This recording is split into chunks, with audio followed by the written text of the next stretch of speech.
नमस्कार। आज की बात में आपका स्वागत है। आज की बात की शुरुआत करते हैं एक अच्छी खबर से। आज की खबर उन नौजवानों के लिए खास है जो फौज में भर्ती होना चाहते हैं, जो आर्म फोर्सेस में शामिल होकर मातृभूमि की सेवा करना चाहते हैं। अब सेना में जल्दी ही देश के 1.25 लाख नौजवानों को नौकरी मिल सकेगी।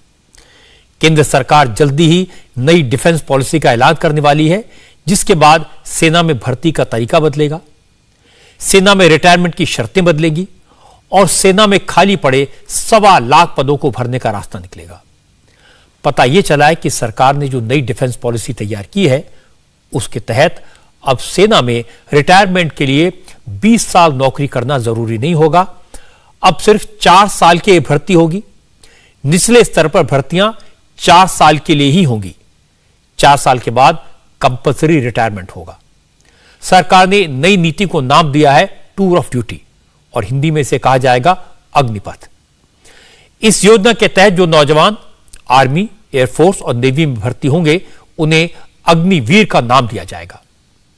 सरकार की योजना में क्या है, सिलेक्शन कैसे होगा, क्या क्राइटेरिया होगा, कितने साल की नौकरी होगी, कितनी सैलरी होगी और 4 साल के बाद जब नौजवान सेना से रिटायर होंगे तो क्या करेंगे, सेना में 4 साल की नौकरी का क्या फायदा होगा, क्या इससे भविष्य में नौकरी पाने में मदद मिलेगी, रिटायरमेंट में सरकार क्या क्या बेनिफिट देगी, इन सारे सवालों के जवाब आज मैं आपको विस्तार से दूंगा।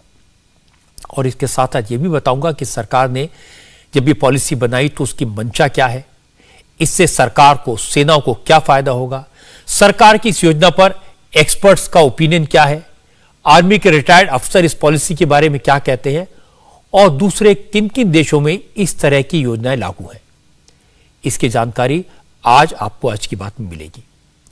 तो सबसे पहले मैं आपको बताता हूं आखिर सरकार की नई डिफेंस पॉलिसी में क्या है, सरकार सेना में भर्ती की प्रक्रिया को किस हद तक बदलने का प्लान बना रही है। असल में सरकार जिस नई डिफेंस पॉलिसी का ऐलान करने वाली है, उस पर 3 साल से काम हो रहा है। आइडिया है प्रधानमंत्री नरेंद्र मोदी का। मोदी की सोच यह है कि देश के हर नौजवान को आर्मी, नेवी और एयरफोर्स में काम करने का मौका मिलना चाहिए। जो नौजवान फौज में काम करना चाहते हैं, उन्हें अवसर देना जरूरी है। लेकिन मुश्किल है कि हमारी फौज में जवानों और अफसरों की संख्या कुल मिलाकर 12 लाख ज्यादा से ज्यादा हो सकती है। एक बार जब किसी नौजवान की भर्ती हो जाती है तो इस समय का जो नियम है उसके मुताबिक कम से कम 20 साल तक उसे नौकरी में रहना होगा। तो इस दौरान उस पद के लिए भर्ती नहीं हो सकती। इसीलिए सरकार ने एक नया फॉर्मूला निकाला। अब फौज में नौकरी सिर्फ 4 साल की होगी। टूर ऑफ ड्यूटी की नीति लागू होने के बाद जब भर्तियां शुरू होगी, उसके 4 साल के बाद हर साल कम से कम 1 लाख नौजवानों को आर्मी, एयरफोर्स और नेवी में भर्ती होने का मौका मिलेगा। यानी हर साल सेना में कम से कम 1 लाख से ज्यादा भर्तियां होंगी। सबसे बड़ी बात यह पता लगी है कि इस तरह की भर्ती में हर वर्ग के नौजवानों को समान मौका मिलेगा। यानी जो एग्जाम और फिजिकल टेस्ट पास करेगा उसे अवसर मिलेगा। कहने का मतलब है कि इस वक्त आर्मी में जो राजपूता राइफल्स है, सिख रेजिमेंट है, गोरखा रेजिमेंट है, महा रेजिमेंट है, इसमें दूसरी जाति या वर्ग के लोगों को एंट्री नहीं मिलती। नई पॉलिसी में ऐसा नहीं होगा। जहां जगह होगी, जहां पोजीशन खाली होगी, जहां जरूरत होगी, उन सभी रेजिमेंट में अग्निवीरों को तैनात किया जाएगा। टीओडी या अग्निपथ स्कीम यूनिट्स में क्वालिटेटिव सुधार के साथ साथ राष्ट्र के भले के लिए भी एक बहुत ही अव्वल दर्जे की स्कीम है।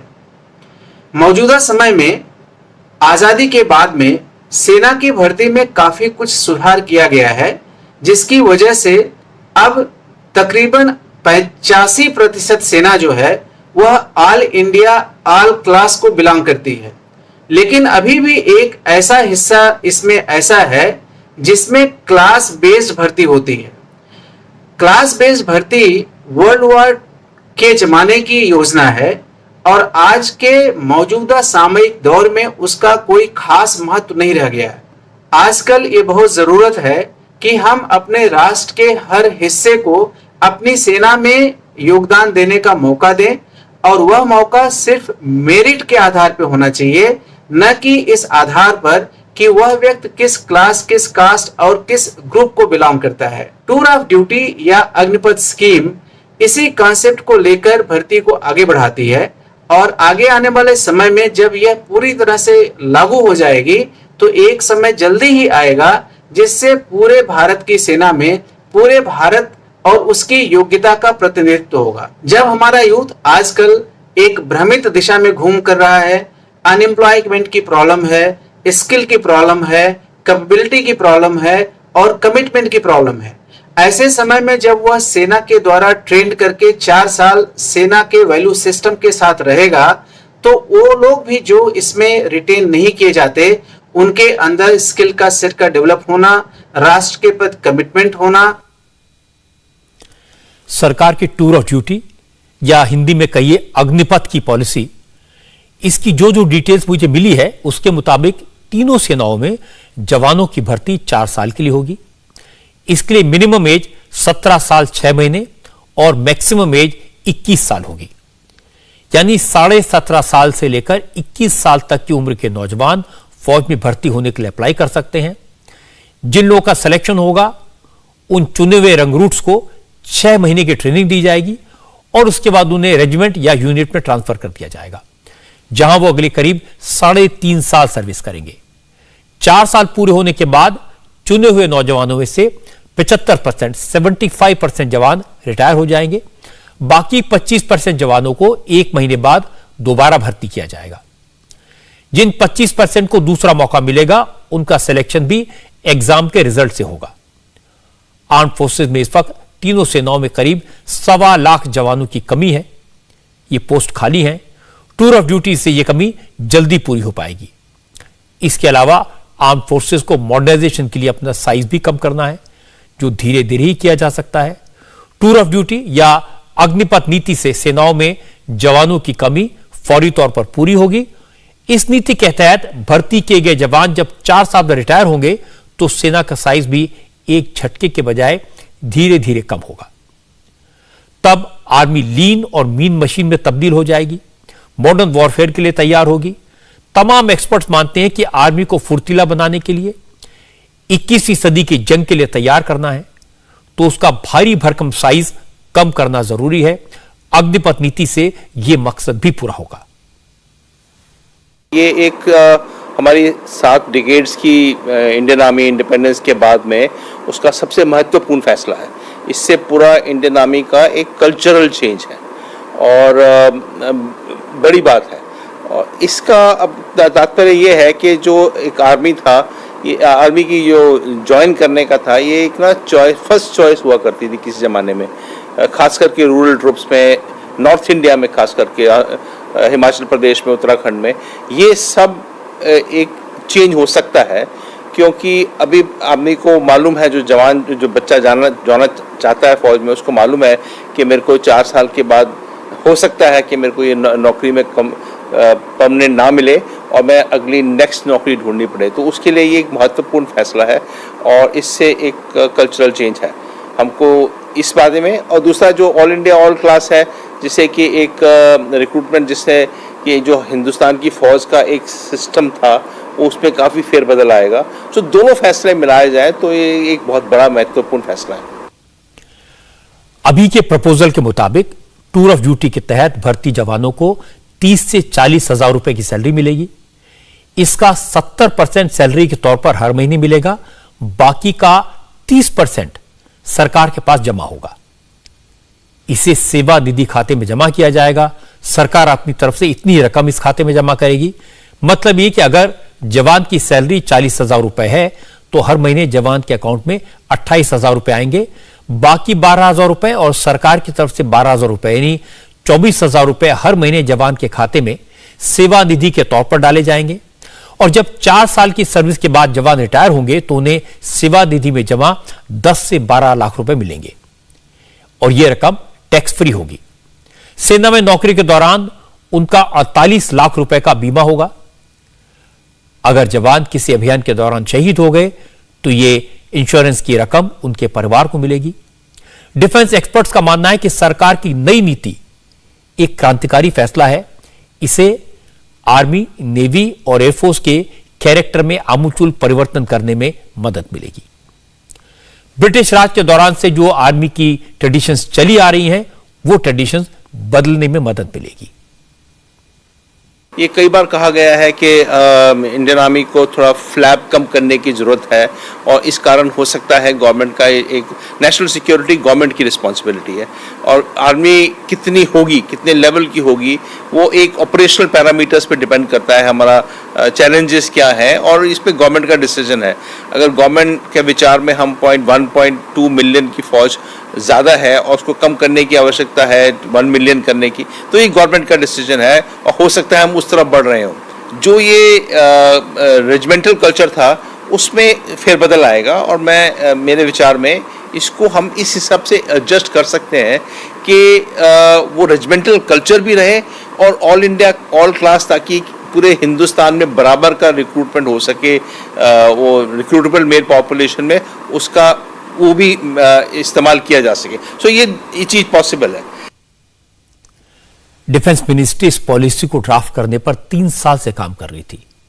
Retired chief of army staff MM Naravane ने टूर ऑफ ड्यूटी या अग्निपथ नीति के बारे में 2 साल पहले संकेत दिए थे। उस वक्त general Naravane chief of army staff थे। उन्होंने कहा था कि आर्मी ऑफिसर जब भी कॉलेज या किसी इंस्टीट्यूट में जाते हैं, युवाओं से इंटरेक्ट करते हैं, तो युवाओं का अक्सर सवाल होता है कि आखिर आर्मी लाइफ कैसी होती है। कुछ लोग पूरी जिंदगी सेना में नहीं बिताना चाहते, लेकिन सेना के बारे में जानना चाहते हैं, मातृभूमि की सेवा करना चाहते हैं। इसलिए अब सरकार ने इस तरह की नीति बनाई है ताकि देश के हर नौजवान को जो सेना में जाना चाहता है, भर्ती का मौका मिले। The tour of duty concept is an idea which we are toying with. जब भी हम लोग स्कूल कॉलेज गए और वहां युवाओं से बातचीत की, हमारे कंपनी कमांडर और कमांडिंग ऑफिसर ऐसे दौरों पर जाते रहते हैं। कई बार उस बातचीत के माहौल से ये एहसास हुआ है कि उन युवाओं का एक बड़ा तबका ये जानने को उत्सुक था कि आर्मी की जिंदगी होती कैसी है। हालांकि वो इसे पूरी तरह से अपने करियर के तौर पर अपनाने को तैयार नहीं दिखे, तो हमें टूर ऑफ ड्यूटी का ख्याल आया। ये विचार इसी संवाद से पैदा हुआ कि क्या हम अपने युवाओं को कुछ समय के लिए सेना की जिंदगी का तजुर्बा करने का मौका दे सकते हैं।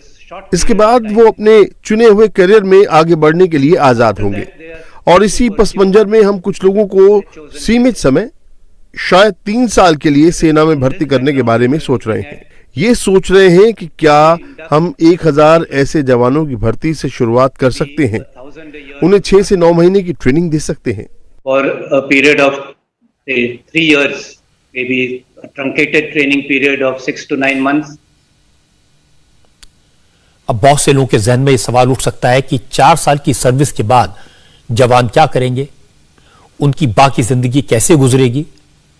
तो मैं आपको बता देता हूं कि सरकार की अग्निपथ नीति को इस बारे में सोचकर तैयार किया गया है।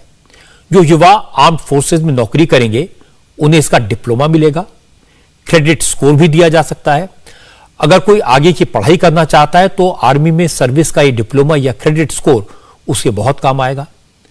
आर्मी से रिटायरमेंट के बाद सरकार भी उन्हें नया रोजगार तलाशने में मदद करेगी।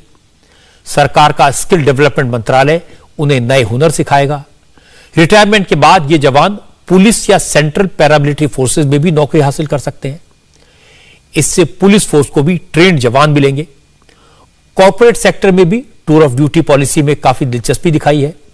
सेना से ट्रेंड ये जवान रिटायर होने के बाद कॉर्पोरेट वर्कफोर्स का हिस्सा बन सकेंगे।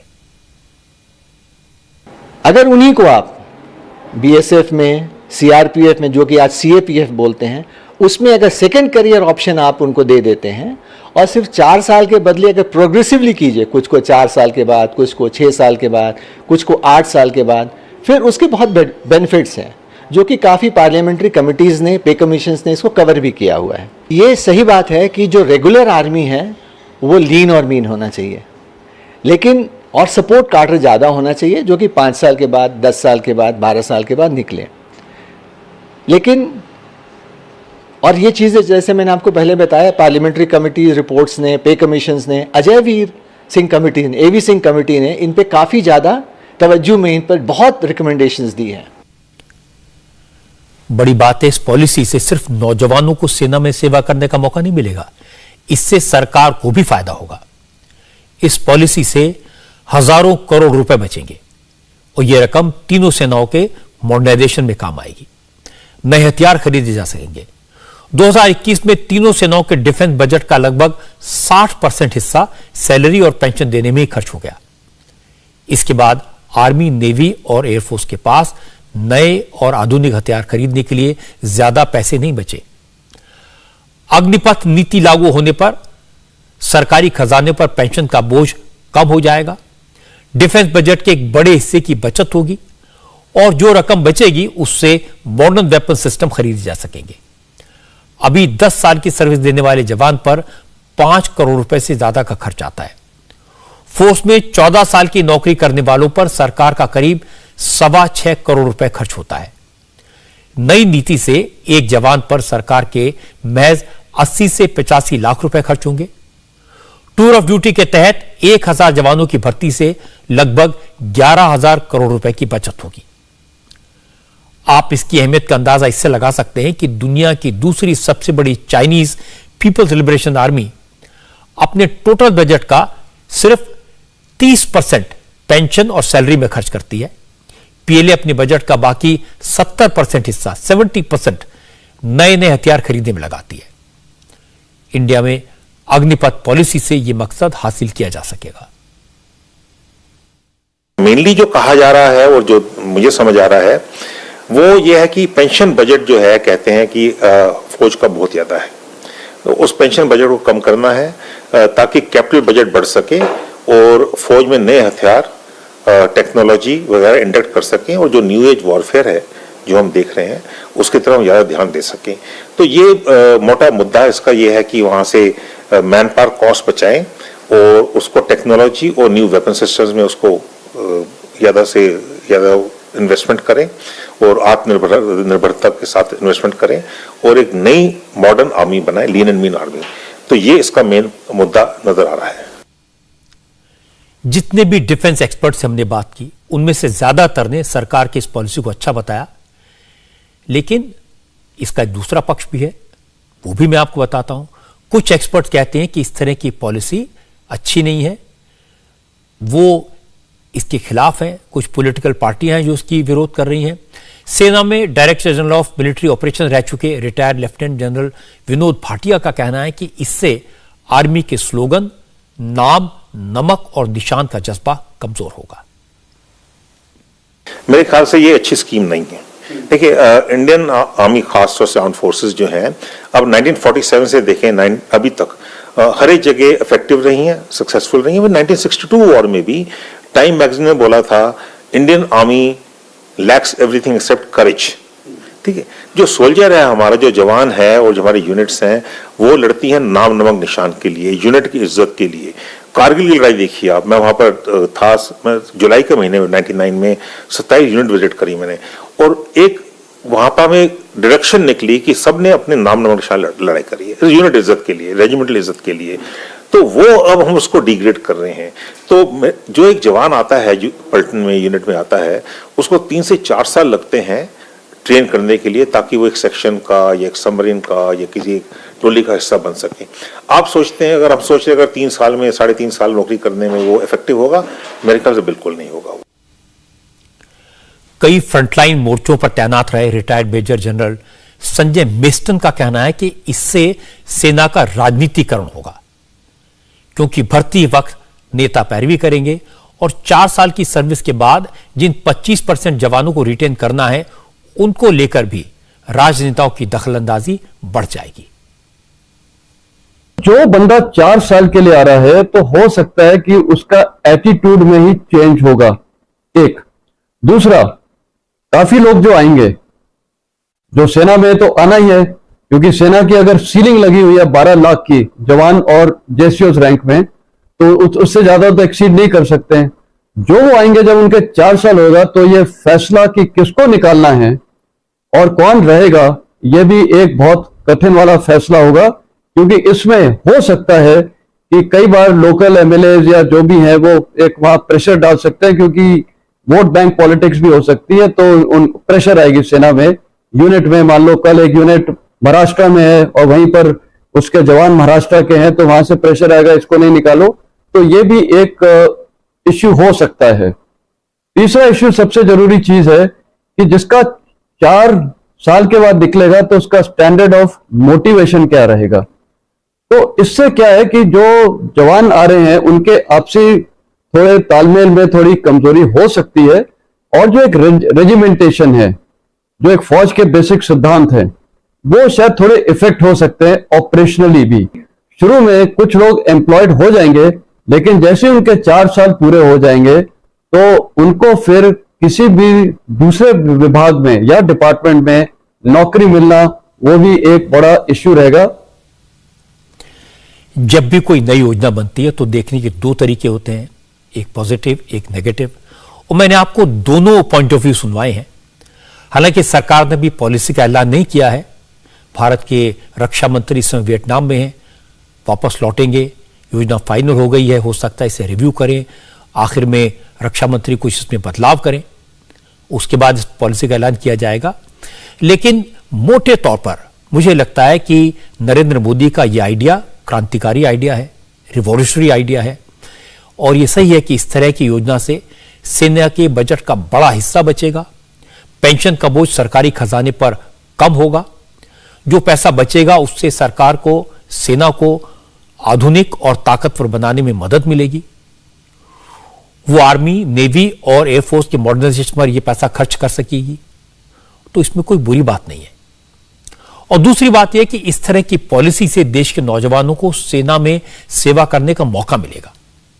इन जवानों को आर्मी की ट्रेनिंग मिलेगी, 4 साल तक सेना के अनुशासन में रहना होगा, इसलिए जब ये सेना से रिटायर होकर फिर आम जिंदगी में लौटेंगे, सिविलियंस बनेंगे, तो ये देश के अनुशासित नागरिक होंगे। ये सिविल ड्रेस में देश के सिपाही होंगे, रक्षक होंगे, और चूंकि ट्रेंड होंगे इसलिए पुलिस और पैरामिलिट्री फोर्सेस के लिए ट्रेंड लोग आसानी से मिल सकेंगे। Russia, Israel, Turkey, Korea, Brazil जैसे 85 मुल्कों में हर नौजवान को सेना में सर्विस देना कंपलसरी है, जरूरी है। लेकिन नरेंद्र मोदी ने आर्मी की सर्विस थोपी नहीं है, इसे कंपलसरी नहीं किया है, यह जरूरी नहीं है। जो सेना में भर्ती होकर देश की सेवा करना चाहेंगे उन्हें मौका मिले, इसकी कोशिश होगी। मुझे लगता है इस नीति का देश को काफी फायदा होगा, आर्म फोर्सेस को होगा और देश के नौजवानों को। इसलिए सरकार के इस फैसले का स्वागत होना चाहिए और उसमें जो कमियां हैं उनकी तरफ पॉइंट आउट भी करना चाहिए। आज की एक और बड़ी खबर कानपुर से आई। कानपुर के दंगे के केस में आज 2 डेवलपमेंट हुए। पहला यह कि दंगे के तार अब पीएफआई से जुड़ गए हैं। पुलिस ने इस केस के सिलसिले में पीएफआई के 3 मेंबर्स को गिरफ्तार किया है। और दूसरा यह कि दंगे के मुख्य आरोपी हयात जफर हाशमी को आज अदालत में पेश किया गया। पुलिस ने जफर हाशमी को 14 दिन की पुलिस कस्टडी के लिए मांगा, लेकिन कुछ टेक्निकल प्रोसीजर की वजह से कोर्ट अब इस पर कल फैसला करेगा। कानपुर हिंसा के मामले में पुलिस अब तक 54 आरोपियों को गिरफ्तार कर चुकी है। अब पुलिस का फोकस इस बात पर है कि हिंसा की साजिश को अमली जामा पहनाने के लिए फंडिंग कहां से आई, पैसा कहां से आया। इसी सिलसिले में पीएफआई का नाम सामने आया। पुलिस ने पीएफआई के 3 मेंबर्स मोहम्मद उमर, मोहम्मद नसीम अहमद और सैफुल्लाह को अरेस्ट किया है। इन तीनों को 2020 में एंटी-सीएए प्रोटेस्ट के दौरान भी गिरफ्तार किया गया था। पता चला कि ये तीनों लोग कानपुर हिंसा के मास्टरमाइंड हयात जफर हाशमी के कांटेक्ट में बने हुए थे। हाशमी को लेकर शक है कि उसे विदेशों से फंड्स मिलते थे। जांच के दौरान हयात जफर हाशमी के 3 अकाउंट्स के बारे में जानकारी मिली है, जिसमें करोड़ों का लेन देन हुआ है। 2019 में जफर हाशमी ने कानपुर के बाबूपुरवा इलाके के एक प्राइवेट बैंक में खाता खोला। 30 जुलाई 2019 को इस अकाउंट में 3 करोड़ 54 लाख रुपए जमा किए गए। सितंबर 2021 को 98 लाख रुपए एक मुश्त निकाले गए। अभी इस खाते में 1 करोड़ 27 लाख रुपए बचे हुए हैं। इसी तरह जांच एजेंसियों को हयात जफर हाशमी के 2 और बैंक अकाउंट्स के बारे में इंफॉर्मेशन मिली है। ये अकाउंट भी 2019 में खोले गए थे। इन खातों में भी करोड़ों रुपए का लेन देन हुआ और अभी भी इनमें 11.5 लाख रुपए जमा है।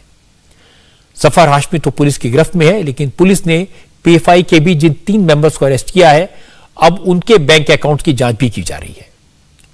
पुलिस को पीएफआई के 2 और मेंबर्स की तलाश है, जिनके नाम का खुलासा पुलिस ने अभी नहीं किया है।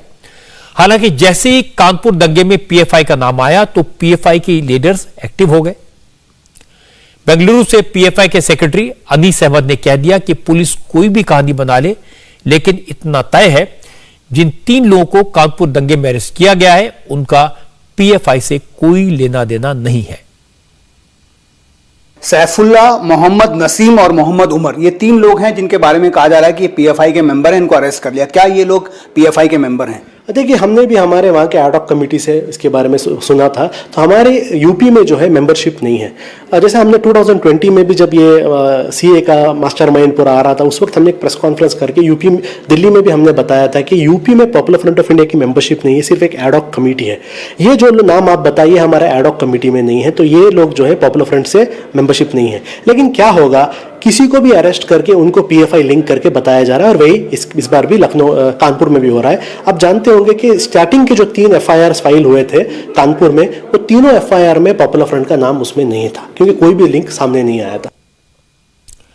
कानपुर में दंगे के बाद एक और खबर यह आई कि वहां पर इस तरह के मैसेज फैलाए जा रहे हैं कि हिंदुओं की दुकानों से सामान मत खरीदो, हिंदुओं का बॉयकॉट करो। पुलिस ने इस तरह के मैसेजेस की जांच की तो पता चला कि कई व्हाट्सएप ग्रुप्स हैं जिनके जरिए इस तरह के जहरीले नफरत वाले मैसेज सर्कुलेट किए जा रहे हैं। हैरानी तब हुई जब एक व्हाट्सएप ग्रुप ऐसा मिला जिसके एडमिन समाजवादी पार्टी के विधायक इरफान सोलंकी हैं। इस ग्रुप में भी हिंदू कारोबारियों का बॉयकॉट करने, मुसलमान हिंदू व्यापारियों से सामान न खरीदें जैसे मैसेजेस सर्कुलेट हो रहे हैं। इस बात को लेकर चर्चा इसलिए ज्यादा हुई क्योंकि सुबह सुबह कानपुर के दंगे के मास्टरमाइंड हयात जफर हाशमी की एक तस्वीर सामने आई, जिसमें हाशमी समाजवादी पार्टी के 2 विधायकों अमिताभ वाजपेयी और इरफान सोलंकी के साथ दिखाई दे रहे हैं। इसीलिए हमारे संवाददाता पवन नारा इरफान सोलंकी के पास पहुंचे, हिंदू कारोबारियों के बॉयकॉट को लेकर सर्कुलेट किए जा रहे व्हाट्सएप मैसेजेस के बारे में पूछा तो समाजवादी पार्टी के एमएलए ने कहा कि व्हाट्सएप ग्रुप में तो कोई भी किसी को एडमिन बना सकता है, न उन्होंने इस तरह का कोई मैसेज देखा और न इस तरह की हरकतों को वो सपोर्ट करते हैं। एक मैसेज आपके ग्रुप में सर्कुलेट हुआ जिसमें लिखा गया है बाइकॉट, लाला Dayaram, Rabri Bhandar, Atul Bansilal, Sumit Phalwala, DP cold drink wala, Gupta cooler वाला, मुसलमान भाइयों से गुजारिश है कि इनकी दुकानों से कोई भी चीज ना खरीदें। इस तरह के मैसेज को कितना ठीक और कितना गलत मानते हैं? कि मजहब नहीं सिखाता है आपस में बैर रखना, और हिंदी है वतन हिंदुस्तान हमारा। तो ये बैर करने का संदेश जिस ग्रुप में दिया गया, आप उसके में एडमिन हैं? हम एडमिन हो सकते हैं, मान लेंगे आपकी बात, पर ग्रुप क्रिएटर नहीं है। Is a huge difference. और समझदार व्यक्ति हैं आप। आपके अभी इसी मोबाइल में 500 ग्रुप निकल आएंगे जिसमें आप हो सकता है 10, 20, 50 में एडमिन हो, और आपको मालूम ही हो कि ग्रुप बना कब है, और शायद उन ग्रुप में आपने उसको खोला भी नहीं होगा। अगर ग्रुप में ऐसा चला, पर पुलिस के पास तो सारी अभी यही मैसेज अगर आप मेरे ग्रुप में खोलेंगे तो अगर मैंने देखा होगा तो जो एडमिन होगा उसको पता जाए किसने देखा किसने नहीं देखा, तो ये तो पता चल ही जाता है। अच्छा, आपने देखा भी नहीं? मुझे तो मालूम भी नहीं है, मैं 1200 ग्रुप में हूँ। यानी आपको इस मैसेज के बारे में कोई जानकारी? ना मुझे कोई जानकारी नहीं है, ना मुझे इल्म है। मैंने जो बात कही, ये छोटे लोग, छोटी सोच की बात है। वो आएगा, अभी आप दिल्ली से आए हैं, रास्ते में कहीं रुके होंगे, चाय पी होगी, कहीं रुक के पेट्रोल दिलवाया होगा, आपने ना उसका मजा पूछा होगा, ना उसने आपका मजा पूछा होगा। उसको बेचना है, आपको खरीदना है, लेन देन करनी है। हाँ, ये लोग जो ऐसी बातें करते हैं, मैं ऐसे लोगों की निंदा करता हूँ, ये बात नहीं होनी चाहिए। हालांकि ये सफाई देने के तुरंत बाद इरफान सोलंकी समाजवादी पार्टी के 2 और विधायकों अमिताभ वाजपेयी और रूमी हसन को लेकर पुलिस कमिश्नर के पास पहुंच गए। इरफान सोलंकी ने कहा कि एक तरफा कार्रवाई हो रही है। समाजवादी पार्टी के विधायकों ने पुलिस कमिश्नर को दिए गए मेमोरेंडम में कहा कि एक्शन वन साइडेड ना हो। इसके साथ ही जिन लोगों को गिरफ्तार किया गया उनके खिलाफ पत्थरबाजी का केस हो, एनएसए और गैंगस्टर एक्ट की धाराएं हटाई जाएं। हालांकि पुलिस कमिश्नर ने साफ कह दिया कि आरोपियों के खिलाफ एक्शन लेने में किसी तरह का भेदभाव नहीं किया जा रहा है। धाराएं कौन सी लगानी है ये जुर्म के हिसाब से तय होगा, सियासत के हिसाब से नहीं होगा। पुलिस 2 मोर्चों पर काम कर रही है, एक तो आरोपियों की पहचान और धरपकड़, और दूसरी तरफ इलाके में हालात नॉर्मल करने की कोशिश। पूरे इलाके में पुलिस की कड़ी नजर है, खासकर नई सड़क और परेड इलाका जहां हिंसा हुई थी वहां ड्रोन से सर्च ऑपरेशन चल रहा है। ड्रोन का इस्तेमाल करने की वजह है कि इस इलाके में कई ऊंचे घर हैं और जुमे के नमाज के बाद इन्हीं घरों की छतों से पत्थर फेंके गए। अब ड्रोन के जरिए चेक किया जा रहा है कि फिर किसी घर की छत पर पत्थर तो इकट्ठा नहीं किए गए। 2 दिन बाद फिर जुमे की नमाज होनी है। पुलिस की कोशिश है कि दोबारा पिछले जुमे जैसे हालात पैदा ना हो। ड्रोन का ऑब्जेक्टिव सिंपली ऊपर से हम लोग देख ले रहे हैं। एक बार आज पूरी ज्योग्राफी हम लोग देखेंगे और उस ज्योग्राफी से हम लोगों को ये पता चल जाएगा कि आगे हम लोग किस तरह से ड्रोन से स्ट्रेटेजी बनाएंगे। आगे आने वाले दिनों में छतों पे नज़र रखी जा सकती है, इनसे गलियों पे नज़र रखी जा सकती है। किस जगह से कितनी भीड़ किधर से आ रही है वो हम पहले से इसको देख सकते हैं और अपनी स्ट्रेटेजी तैयार कर सकते हैं। पत्थर भी दिख जाएंगे कम से कम, क्योंकि पत्थरों का इस्तेमाल बहुत ज्यादा हुआ था पिछली बार, अगर छत पे इकट्ठा किए होंगे। बिल्कुल सही बात है। पत्थर है या कोई भी संदिग्ध गतिविधि है ऊपर, वो हम लोगों को पहले से ही नजर में आ जाएगी और हम लोग उसके विरुद्ध कार्रवाई कर सकते हैं। कानपुर पुलिस ने जिस मुस्तैदी से काम किया, जितनी तेजी से और ट्रांसपेरेंसी से आरोपियों की पहचान की, आरोपियों को गिरफ्तार किया, उसकी तारीफ होनी चाहिए। पुलिस को सपोर्ट भी मिलना चाहिए। यह अच्छी बात है कि पुलिस इस बात का ध्यान रखकर एक्शन ले रही है कि भविष्य में ऐसे हालात न बनने पाए। लेकिन आरोपियों के बैंक अकाउंट से करोड़ों रुपए मिलना, करोड़ों का ट्रांजैक्शन होना, पीएफआई का नाम कानपुर की हिंसा से जुड़ना, यह चिंता की बात है। प्रशासन को इस पर खास ध्यान देने की जरूरत है। मुश्किल यह कि सरकार और प्रशासन कहां ध्यान दे। एक गड़बड़ दुरुस्त होती है तो दूसरी सामने आ जाती है। आज बांदा से हैरान करने वाली खबर आई। पता लगा कि बांदा की जेल में मुख्तार अंसारी को स्पेशल ट्रीटमेंट मिल रहा है। जेल में बंद माफिया डॉन मुख्तार अंसारी को जेल मैनुअल के खिलाफ अलग से सुविधाएं देने की शिकायत मिली, तो बांदा के डीएम और एसएसपी रात में ही जेल का इंस्पेक्शन करने के लिए पहुंच गए। लेकिन डिप्टी जेलर वीरेश्वर प्रताप सिंह ने साफ कह दिया कि जेल का गेट तभी खुलेगा जब जेलर साहब आ जाएंगे। अब जेलर साहब छुट्टी पर थे। जिस अफसर के पास जेल का चार्ज था वो काफी देर के बाद पहुंचे। डीएम को गड़बड़ी का शक हुआ तो प्रेशर डालकर जेल का दरवाजा खुलवाया गया। जेल की बैरक की जांच की गई तो मुख्तार अंसारी की बैरक में कुछ फ्रूट मिले, आम, लीची, कीवी, तमाम फ्रूट उसके पास मिले।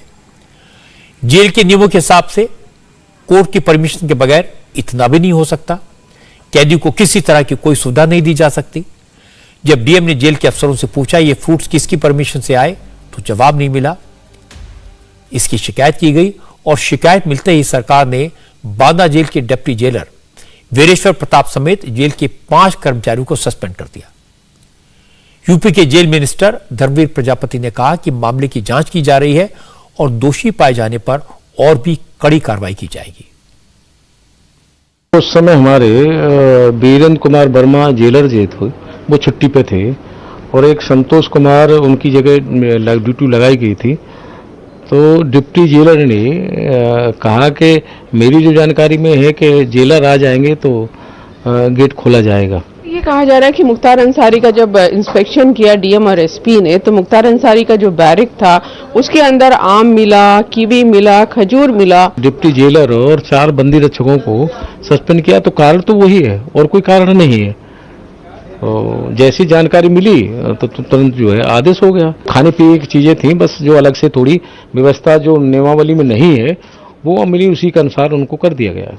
ये कैसे हो रहा है जेल में, क्योंकि आप लोगों ने कैमरे भी लगा रखे हैं, उसके बाद भी नियम तोड़कर माफिया मुख्तार अंसारी जिस पे सरकार इतनी सख्त कार्रवाई कर रही है, कैसे जेल वाले अभी भी मुख्तार को सुविधा पहुंचा रहे हैं? हाँ, कोई न कोई बंदी रक्षक इसमें ऐसे रहा होगा, वो सस्पेंड किया है, फिर इसकी जांच भी होगी और जांच के बाद में फिर अगर कोई तथ्य ठीक सामने पाए जाएंगे तो कार्रवाई भी होगी। सस्पेंशन तो कर ही दिया है लेकिन कार्रवाई भी होगी। मुख्तार अंसारी 14 महीने से बांदा जेल में है। उसे पिछले साल अप्रैल में पंजाब से बांदा जेल लाया गया था। मुख्तार अंसारी पर निगरानी रखने के लिए जेल में सीसीटीवी कैमरे लगाए गए हैं। जेल के आसपास भी सीसीटीवी लगा हुआ है। मुख्तार पर लगातार नजर रहती है। हैरानी की बात है कि उसके बाद भी जेल में अगर मुख्तार को स्पेशल ट्रीटमेंट मिल रहा है तो कुछ न कुछ गड़बड़ तो है। इसीलिए जब जेल अधिकारियों की मिलीभगत की खबर मिली तो डीआईजी जेल संजीव त्रिपाठी भी बांदा की जेल की इंस्पेक्शन के लिए पहुंचे। अब शक तो यह कि जितनी देर दरवाजा नहीं खुला उसमें आपत्तिजनक चीजों को इधर उधर कर दिया गया। लेकिन डीआईजी साहब ने जो निरीक्षण के बाद बयान दिया वो हैरान करने वाला है। डीआईजी जेल ने कहा कि डीएम और एसएसपी को निरीक्षण के दौरान जेल में कोई गड़बड़ी नहीं मिली, उन्हें बस एंट्री देने में देर हुई थी, लेकिन नियमों के कारण जेल में एंट्री में इतना वक्त लगता ही है। इसके बाद डीआईजी साहब ने कहा मुख्तार अंसारी को कोई स्पेशल ट्रीटमेंट नहीं दिया जा रहा था, उसके बैरक से एक कच्चा आम मिला था, वो आम कहीं बाहर से नहीं, जेल में जो आम का पेड़ है उसी से टपका था। मैं नॉर्मल निरीक्षण पे आया था और साथ में ये भी देखने आया था कि जो इनका यहाँ पे जो इनकी सुरक्षा व्यवस्था है वो ठीक है। तो सर इसमें जो अभी निरीक्षण करने आया है, क्या कोई इसके अलावा भी कार्रवाई करेंगे? नहीं, ऐसी कोई कार्रवाई की बात नहीं। जो कार्रवाई करना चाहिए डीएम साहब के निरीक्षण के बाद कार्रवाई की जा चुकी है। जो मतलब चूकें थी उसको भी सुधारने का प्रयास किया गया। विशेष बात ये थी कि जिलाधिकारी महोदय को टाइम लगा था वहाँ पे, तो मैं जिलाधिकारी महोदय से मिलकर उन्हें यही बताने गया था कि जेल में जेल बंद हो जाने के बाद चाबी जो है की चेस्ट में चली जाती है और उसका निकालने की एक प्रोसेस है, इसमें थोड़ा बहुत टाइम लगता है, जिसकी वजह से टाइम लगा। ये भी बात सामने आई है कि उनके बैरिक निरीक्षण के दौरान उनके पास कुछ खाने पीने की अनावश्यक चीजें मिली हैं। आम मिला था और उस हाथे में एक आम का पेड़ है, उसी का गिरा हुआ हुआ। डीआईजी साहब की बात सुनकर लग रहा है कि जांच पूरी हो गई, कोई कमी नहीं मिली, जो एक्शन हुआ है वो भी थोड़ा ज्यादा हो गया। डीआईजी साहब के हिसाब से अगर यह तय करना है कि किसी कैदी की बैरक से आम न मिले तो एक ही रास्ता है, जेल के हाथे से आम का पेड़ ही कटवा दिया जाए। इस तरह की दलीलें सुनकर हंसी आती है, दुख भी होता है। यह हमारे सिस्टम की खामियों को दिखाती है, कैसे कवर अप किया जाता है इसको साबित करती है। और यह सही है कि कैदी की बैरक से अगर आम मिल जाए, कोई लीची मिल जाए, कुछ फ्रूट्स मिल जाए तो यह कोई बड़ी बात नहीं है। लेकिन हम जानते हैं जेल के नियमों के खिलाफ अगर फ्रूट की सप्लाई हो सकती है तो मोबाइल फोन भी पहुंच सकता है और हथियार भी जेल में पहुंच सकते हैं, और कई बार ऐसा होता हुआ हमने देखा है। इसलिए इस मामले को हल्के में नहीं लिया जा सकता। जो लोग इस मामले में दोषी हैं उनके खिलाफ एक्शन तो होना ही चाहिए। महाराष्ट्र में इस वक्त राज्यसभा और विधान परिषद की इलेक्शन को लेकर जबरदस्त सियासी गर्मी है। बीजेपी, शिवसेना, कांग्रेस और एनसीपी ने अपने अपने विधायकों को होटलों में बंद कर दिया है। इस वक्त बीजेपी की सभी एमएलए मुंबई के ताज रेजिडेंसी में हैं। अब सारे विधायक होटल में ही रहेंगे। हालांकि बीजेपी का कहना है कि विधायकों को होटल में शिवसेना की तरह कैद नहीं किया गया। राज्यसभा के इलेक्शन की वोटिंग का तरीका अलग होता है, इसलिए विधायकों की ट्रेनिंग जरूरी है। मीटिंग का मकसद विधायकों को ट्रेनिंग है। शिवसेना ने 3-4 दिन से लोगों को बुला के रखा है, होटल में रखा है, उनके ऊपर पहरा रखा है। हमने कल सुबह 9 तारीख को सब लोगों को यहाँ पर बुलाया है हमको, क्योंकि ये वोटिंग जो है ये खाली एक ठप्पा मारने वाला नहीं, इसमें प्रेफरेंशियल वोटिंग है, तो इसलिए टेक्निकल बातें सबको समझानी पड़ेगी, सभी विधायकों को समझानी पड़ेगी, उनको बोलना पड़ेगा, उनका कोटा उन्हें देना पड़ेगा, फर्स्ट प्रेफरेंस को, सेकंड किसको देना है, थर्ड किसको देना है, ये सारी बातें समझानी पड़ेगी। इसलिए हमने 1 दिन का अवधि लिया है। हमने कंपल्सन नहीं किया है कि सब आके यहाँ बंद हो जाओ, फोन हमारे पास रख दो, आपको बाहर जाना नहीं है, उनके ऊपर सब सिक्योरिटी रख दी गई है, ये काम हमने नहीं किया है। आंकड़े कितने हैं हमारे पास, कितने विधायक है, इंडिपेंडेंट कितने हैं, मैं ये नहीं कहूँगा, लेकिन मैं दावे के साथ कह सकता हूँ कि 10 तारीख को परसों वोटिंग है, उसके बाद में तुरंत रिजल्ट भी इसका लगने वाला है, होने वाला है। इसमें भारतीय जनता पार्टी ही जीतेगी। राज्यसभा इलेक्शन को लेकर सबसे ज्यादा परेशान शिवसेना है, क्योंकि सरकार को सपोर्ट करने वाली छोटी छोटी पार्टियां वोट के बदले तमाम तरह की शर्तें शिवसेना के सामने रख रही हैं। आज उद्धव ठाकरे को समाजवादी पार्टी से वादा करना पड़ा कि वो उनकी सभी मांगें पूरी करेंगे। इसके बाद अबू आजमी ने शिवसेना के उम्मीदवार के पक्ष में वोट का भरोसा दिया। आज उद्धव ठाकरे से पहले अजीत पवार अबू आजमी से मिले और उसके बाद अबू आजमी उद्धव ठाकरे से मिलने गए। मीटिंग के बाद अबू आजमी ने कहा, अगर बीजेपी और शिवसेना में से किसी एक को चुनना होगा तो शिवसेना को चुनेंगे, क्योंकि शिवसेना मुसलमानों को डराने की बात तो नहीं करती। मुख्यमंत्री जी से मुझे शिकायत थी, जो मैंने लिखा था लेटर, और उस पर खुली चर्चा हुई। उन्होंने कहा जो जो सवालात आपने लिखे हैं बिल्कुल जायज़ हैं आपके सवालात, उन चीज़ों को हम बहुत जल्द पूरा करेंगे, आपको जो वादा करते हैं। और फिर हमारे पास कोई रास्ता नज़र नहीं आता है। एक तरफ महाविकास आघाड़ी है जिसमें कांग्रेस, एनसीपी, शिवसेना है, एक तरफ बीजेपी है। अब आप बताइए, समाजवादी पार्टी जो डॉक्टर राम मनोहर लोहिया के उस पर चलती विचारों पे चलती है, जो मुलायम सिंह यादव जी के विचारों पे चलती है, वो अपने हाथों से किस तरह बीजेपी को वोट दे सकती है? पूरे देश में आज बीजेपी की सरकार है, आप देख लीजिए, एक एक बच्चा चिल्ला रहा है सिर्फ हिंदू मुस्लिम हिंदू मुस्लिम हिंदू मुस्लिम। इसलिए मेरा ये फर्ज होता है कि मैं महाराष्ट्र विकास आघाड़ी को मजबूत, अगर मैं शिवसेना को सपोर्ट नहीं करूं तो किसी को, मैं बीजेपी को करूं तो बीजेपी कहाँ कह रही है कि मेरा हिंदुत्व बड़ा नहीं है, वो भी ये कह रही है। तो फिर इन दोनों में कम से कम, इन दोनों के साथ में कांग्रेस और एनसीपी, इनके साथ में शिवसेना के साथ कांग्रेस और एनसीपी भी है, तो थोड़ा सा ये मजबूत हो जाता है, प्लस पॉइंट हो जाता है। इसलिए मेरे नेता ने, अखिलेश यादव जी ने कहा कि उनको वोट दो। समाजवादी पार्टी ने शिवसेना की टेंशन थोड़ी कम कर दी, लेकिन उन्होंने जितनी टेंशन कम की उससे ज्यादा बहुजन विकास आघाड़ी ने बढ़ा दी। बहुजन विकास आघाड़ी के 3 विधायक हैं, लेकिन बहुजन विकास आघाड़ी के नेता हितेंद्र ठाकुर ने शिवसेना को वोट देने का वायदा नहीं किया है।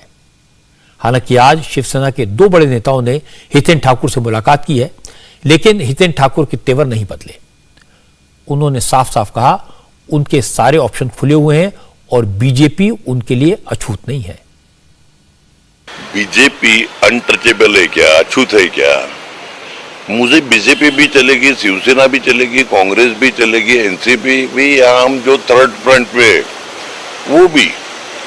तो ऐसा मुझे कोई भी दरवाजा बंद नहीं है, मुझे कोई अनटचेबल अछूत नहीं है, मैं कहीं पे भी जा सकता हूँ। फ्यूचर मेरे वोटर से, मेरे यहाँ के लोग हैं, हमारे प्रॉब्लम कौन सॉल्व करता है उस पर डिपेंड करता है। मैं न्यूट्रल बिल्कुल रहने वाला नहीं। मुझे मेरे वोट की कीमत मालूम है, या वो वोट से खुशी जाहिर होगी या नाराजी जाहिर होगी। खुशी या नाराजी, उस हिसाब से मेरे वोट जाएंगे। न्यूट्रल रहने वाला नहीं। खुश है तो एक जगह जाएंगे, खुश नहीं हो दूसरे जगह जाएंगे, लेकिन वोट जाएंगे। हालांकि महाविकास आघाड़ी के नेताओं का कहना है कि बीजेपी के लोग कुछ भी कहें, कितने भी दावे करें, जीत महाविकास आघाड़ी की होगी। छगन भुजबल कहते हैं कि कई छोटे दल सरकार के साथ हैं और इंडिपेंडेंट एमएलए भी महाविकास आघाड़ी के पक्ष में वोट करने को तैयार हैं, इसलिए बीजेपी की उम्मीद पूरी नहीं हो पाएगी। जब लड़ाइयाँ शुरू होती है तो हर पक्ष जो यही कहता है कि हम ही जीतेंगे, मगर कल आपने देखा कि सारी की सारी सेना तो यहाँ है, तो जीतेंगे कैसे? हमारे महाविकास आघाड़ी के तीनों पार्टियां जो हैं और उनसे जुड़े हुए जो अपक्ष है या छोटी छोटी पार्टियां हैं, तो कई सारी पार्टियां, लोग, हमारे विधायक कल के मीटिंग में हाजिर थे और आज ही वो सब लोग हमारे लोगों के साथ रह रहे हैं एक जगह पर। तो ये साफ चित्र जो है दिखाई दे रहा है कि ये हमारे सारे उम्मीदवार जिताने के लिए हमारे पास पर्याप्त विधायकों का आंकड़ा है। बीजेपी की टेंशन इसलिए थोड़ी कम है क्योंकि उसके पास खोने को कुछ नहीं है। 2 सीटें तो मिलेगी ही, अगर कुछ वोटों का जुगाड़ हो गया तो तीसरी भी मिल सकती है। लेकिन अगर शिवसेना का दूसरा उम्मीदवार हार गया तो उद्धव ठाकरे के लिए बड़ी किरकिरी हो जाएगी। इसीलिए छोटे दलों और निर्दलीय विधायकों की इंपॉर्टेंस बहुत बढ़ गई है।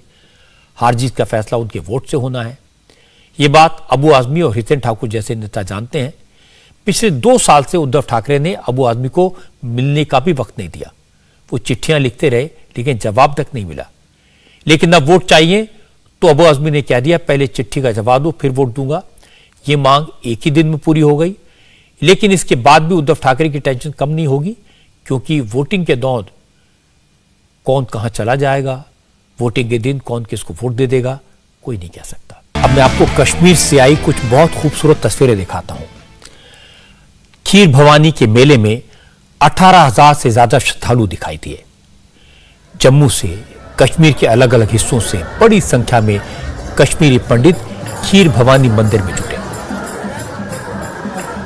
अच्छी बात है कि इस मौके पर कश्मीरी पंडितों का स्वागत करने के लिए अच्छी खासी संख्या में मुस्लिम भाई बहन भी मौजूद थे। खीर भवानी मंदिर में कश्मीरी पंडितों ने पूरे उत्साह के साथ, पूरे जोश के साथ पूजा की। कश्मीर में पिछले दिनों टारगेट किलिंग के बाद यह आशंका थी कि इस बार खीर भवानी के मेले में कम श्रद्धालु पहुंचेंगे, लेकिन दहशतगर्दों को करारा जवाब मिला। हजारों की तादाद में कश्मीरी पंडितों ने ज्येष्ठ अष्टमी का पर्व मनाया। मां खीर भवानी से जम्मू कश्मीर में अमन और भाईचारे के लिए प्रार्थना की गई। इस मौके पर सुरक्षा के पुख्ता इंतजाम थे। मां खीर भवानी के दर्शन के लिए जम्मू कश्मीर के पूर्व deputy chief minister Nirmal Singh और former minister doctor Karan Singh वहां पहुंचे थे। मां खीर भवानी का मंदिर कश्मीर के गांदरबल में है। बाबा अमरनाथ के बाद ये कश्मीर में हिंदुओं का दूसरा सबसे बड़ा धार्मिक स्थल है। ज्येष्ठ अष्टमी के मौके पर प्रधानमंत्री मोदी ने भी कश्मीरी पंडितों को बधाई दी, सबके सुख और सबकी समृद्धि की कामना की। खीर भवानी मंदिर पहुंचे कश्मीरी पंडितों के स्वागत में पहुंचे लोकल मुस्लिम्स ने कहा कि कुछ लोग जम्मू कश्मीर में माहौल बिगाड़ने की कोशिश कर रहे हैं, लेकिन उनकी ये साजिश कामयाब नहीं होगी, कश्मीरियत ही जीतेगी। मेरी मौसी का चौथा था कल, आप समझ सकते हो, आज 5वां। उसको छोड़ के मैं यहाँ आया इनको स्वागत करने के लिए, क्योंकि हमने हमेशा यही सीखा है कि मजहब ने ही सिखाता आपस में बैर रखना। हम लोग इनके लिए कल से इंतजार कर रहे थे कि ये लोग कब आ जाए। जब भी कोई चाहे त्यौहार हो या किसी की डेथ होती है, हम मुसलमान लोग हमेशा अवेलेबल रहते थे इनको मदद करने के लिए, और ये हमारे घरों में खाते थे और हम इनके घरों में खाते थे। कुछ ऐसे एंटी सोशल एलिमेंट्स जो इसको बिगाड़ने की कोशिश कर रहे हैं भाईचारे को, लेकिन हमें वो नहीं देखना है, हमें पॉजिटिव आगे जाना है। यहाँ के लोग चाहते हैं, आम लोग चाहते हैं कि ये जो अनसर्टेनिटी है इसको दूर किया जाए, और कोई नहीं, हम इनके बगैर अधूरे हैं। ये हमारे जिस्म के हिस्से हैं और हम इनके जिस्म के हिस्से हैं। इंतजार में यहाँ खड़े थे हम, 5 किलोमीटर 6 किलोमीटर जितने भी मुसलमान भाई है इधर घूम रहा, ये इन्हीं के लिए आया था। इनके खिदमत के लिए आते जाते हैं, हमारा इनमें दोस्त भी होते हैं, कुछ अपने मतलब खास भी होते थे इनके, उनके लिए भी हम आया था। खीर भवानी के मेले में कश्मीरी पंडितों ने जिस उत्साह के साथ हिस्सा लिया, ज़ाहिर लेफ्टिनेंट गवर्नर मनोज सिन्हा उस पर बहुत खुश थे। मनोज सिन्हा ने कहा कि आतंकवादियों को कश्मीर के लोगों का जवाब है। आज मनोज सिन्हा टारगेट किलिंग की शिकार हुई टीचर रजनी बाला के परिवार वालों से मिलने पहुंचे थे। मनोज सिन्हा ने ऐलान किया कि रजनी बाला जिस स्कूल में पढ़ाती थी, अब वो स्कूल उन्हीं के नाम से जाना जाएगा। आज खीर भवानी का मेला भी है। अब तक 18,000 से ज़्यादा लोग उस मेले में हिस्सा ले चुके हैं, और वहाँ के स्थानीय लोगों ने भी बढ़ चढ़ करके हिस्सा लिया है। वहाँ की डीडीसी चेयरमैन भी थी, श्रीनगर के मेयर भी थे, हमारे सलाहकार चीफ सेक्रेटरी भी गए थे। एक दुखद घटना हुई थी, एक शिक्षिका रजनी बाला की मौत हुई थी। हमने फैसला किया कि जिस विद्यालय में वो पढ़ाती थी उस विद्यालय का नाम उनके नाम से रख दिया जाएगा। उनके परिजनों से मैं मिला हूँ, उन्होंने कुछ बातें हमारे सामने रखी, उन्हें हम पूरा करें। आज मां खीर भवानी के मंदिर से जो तस्वीरें आई वो इस बात का इशारा करती हैं कि कश्मीर में हिंदू मुस्लिम एकता है, वहां कश्मीरियत है, इंसानियत है। और आज मां खीर भवानी से यही प्रार्थना करनी चाहिए कि कश्मीर में ऐसा ही माहौल बना रहे, ऐसी तस्वीरें आती रहे और भाईचारा और मजबूत हो। आज की एक और अच्छी खबर, नितिन गडकरी की अगुवाई में रिकॉर्ड बनाने के लिए मशहूर हो चुके नेशनल हाईवे अथॉरिटी ने एक नया रिकॉर्ड बनाया है। एनएचएआई ने सिर्फ 105 घंटे में 75 किलोमीटर लंबी सड़क बनाकर तैयार कर दी है। ऐसा कारनामा दुनिया में पहले कभी नहीं हुआ। इस काम के लिए एनएचएआई का नाम Guinness book of world record में दर्ज हो गया। हालांकि इस सड़क को बनाने का काम एक प्राइवेट कंपनी को दिया गया था, लेकिन इस कॉन्ट्रैक्टर की टीम में एनएचएआई की कर्मचारी और सलाहकार टीम भी शामिल थी। महाराष्ट्र के अमरावती से होकर अकोला के बीच से गुजरने वाले NH-53 पर 75 किलोमीटर लंबे स्ट्रेच को बनाने का काम 3 जून को सुबह 7:30 बजे शुरू किया गया और 7 जून को शाम 5 बजे तक इस सड़क को बनाने का काम पूरा कर लिया गया। यानी 75 किलोमीटर लंबी सड़क बनाने में 105 घंटे 33 मिनट लगे। नितिन गडकरी ने अपने सोशल मीडिया अकाउंट्स पर उस सर्टिफिकेट की कॉपी पोस्ट की है जो Guinness book of world record की तरफ से दिया गया। गडकरी ने कहा कि आजादी के अमृत महोत्सव यानी 75वें साल में 75 किलोमीटर की सड़क को जिस तरह रिकॉर्ड समय पर बनाकर पूरा किया गया, उससे पूरी दुनिया में भारत का गौरव बढ़ा है। I am very happy today because our team has created one more world record. NHI successfully completed a Guinness World Record by constructing 75 kilometer continuous bituminous concrete in single lane on NH 53 between Amravati to Akola. The work started on 3rd June 2022 at 7:27 a.m. and completed on 7 June 2022 at 5 p.m. Total time taken is 105 hours and 33 minutes. Nitin Gadkari ऐसे नेता हैं जिन्हें जितना सरकार के लोग पसंद करते हैं उतना ही विरोधी दलों के नेता पसंद करते हैं। इसकी वजह है कि गडकरी जो भी काम करते हैं उसमें कमाल करते हैं। ये नहीं देखते कि प्रोजेक्ट बीजेपी की सरकार वाले राज्य में है या फिर ऑपोजिशन पार्टी की सरकार वाले स्टेट में। एक बार काम हाथ में लेते हैं तो रिकॉर्ड टाइम में पूरा करते हैं और आज Guinness book of world records ने इसे रिकॉग्नाइज किया। ये देश के लिए अच्छी बात है। इंडिया टीवी हर वक्त हर जगह डाउनलोड करने के लिए सर्च करें India TV news Google play store या ऐप स्टोर पर।